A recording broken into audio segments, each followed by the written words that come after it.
ये कहानी सिर्फ कहानी नहीं, एक ऐसा सच है जिसे सुनकर आपके रोंगटे खड़े हो जाएंगे। उत्तराखंड की वादियों के बीच बसा है भैरव खाल, एक जंगल जहां जाने वाले की परछाई भी उसका साथ छोड़ देती है। उत्तराखंड की गढ़वाल की पहाड़ियों में बसा था सतलानी गांव। गांव छोटा था, लेकिन उसकी पहचान दूर दूर तक थी, क्योंकि गांव के पीछे फैला हुआ था एक गहरा जंगल भैरव खाल। कहा जाता था कि इस जंगल में एक प्राचीन काली मंदिर के खंडहर पड़े हैं। सदियों पहले यहाँ एक भैरवी साधिका ने तांत्रिक साधना की थी, लेकिन साधना अधूरी रह गई और उसी रात उसे धोखे से मार दिया गया। तब से उसकी आत्मा वहीं भटक रही है। गांव के बुजुर्ग अक्सर कहा करते, सूरज ढलते ही भैरव खाल की राह मत पकड़ना। वहां से लौटकर लोग वहीं नहीं रहते जो पहले थे। चार दोस्त, आरव, विक्रम, सीमा और नेहा, दिल्ली से घूमने उत्तराखंड आए थे। उन्हें एडवेंचर और रहस्य खोजने का बहुत शौक था। गांव के सरपंच ने उन्हें समझाया, पर्वत पर घूमो, मंदिर देखो, पर उस जंगल का रास्ता मत लेना। लेकिन दोस्तों ने सोचा, ये सब अंधविश्वास है, हम जाकर देखेंगे आखिर सच्चाई क्या है। शाम ढलते ही चारों टॉर्च और कैमरा लेकर जंगल की ओर निकल पड़े। रास्ते में हवा बेहद ठंडी हो गई। पेड़ों की जड़ों से अजीब सी गंध आने लगी। जैसे ही वो अंदर पहुंचे, पत्तों के बीच से कोई फुसफुसाने की आवाज सुनाई दी। मुझे मुक्त करो, विक्रम ने कहा। यह सिर्फ हवा है। पर सीमा को साफ लगा कि कोई औरत धीरे धीरे बोल रही है। करीब 1 घंटे बाद उन्हें पेड़ों के बीच एक टूटा फूटा मंदिर दिखा। सामने एक गहरा कुआं था, जिस पर लोहे की टूटी जंजीरें पड़ी थीं। कुएं से गाढ़ी काली धुंध निकल रही थी। कुएं के पास ही एक पुरानी ताम्रपत्र, तांबे की पट्टी पड़ी थी। उस पर लिखा था, जो भी इस कुएं में झांकेगा उसकी आत्मा भैरवी के अधीन हो जाएगी।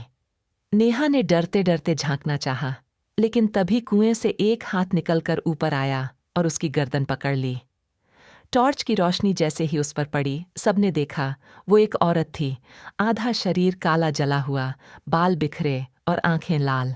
उसने कराहते हुए कहा, मेरी साधना अधूरी है, कोई मुझे मुक्त करे, या फिर सब मेरे साथ इस जंगल में कैद रहेंगे। नेहा जमीन पर गिर गई और अचानक उसके मुंह से वही आवाज निकलने लगी, भैरवी की आवाज। आरव और विक्रम ने नेहा को उठाकर बाहर भागने की कोशिश की, लेकिन जैसे ही वो अलग अलग रास्तों से भागे, हर बार फिर उसी कुएं के सामने पहुंच जाते। सीमा रोते हुए बोली, ये जंगल हमें छोड़ ही नहीं रहा। अचानक पेड़ों की शाखाएं हिलने लगीं। ऐसा लगा जैसे जंगल जीवित हो गया हो। उनके चारों ओर परछाइयां घूम रही थीं। खंडहर मंदिर के अंदर उन्हें एक पुरानी डायरी मिली। उसमें लिखा था, मैं भैरवी साधिका हूं। मेरे पति ने मेरी बलि चढ़ाकर अपनी शक्ति प्राप्त करनी चाहिए, लेकिन मैं मरी नहीं, शाप बन गई। जो भी इस जंगल में आता है, उसकी आत्मा मेरी अधूरी साधना का हिस्सा बन जाती है। विक्रम ने हिम्मत करके पूरी डायरी जोर से पढ़नी शुरू की। तभी तेज आंधी चली और वो औरत चीखती हुई सामने आई। उसके साथ साथ नेहा भी दर्द से चिल्लाने लगी। अचानक दोनों हवा में विलीन हो गए। सुबह होने तक सब शांति थी। आरव, विक्रम और सीमा गांव वापस आ गए, लेकिन जब उन्होंने पीछे मुड़कर देखा तो पाया कि नेहा उनके साथ चल रही थी। चेहरा सामान्य था, पर उसकी आंखें हल्की लाल चमक रही थीं और उसकी धीमी आवाज आई, तुमने सोचा मैं मुक्त हो गई? नहीं, अब मैं तुम्हारे साथ ही रहूंगी, हमेशा। क्या भैरवी सच में मुक्त हुई, या अब उसने नेहा के रूप में नया जीवन पा लिया?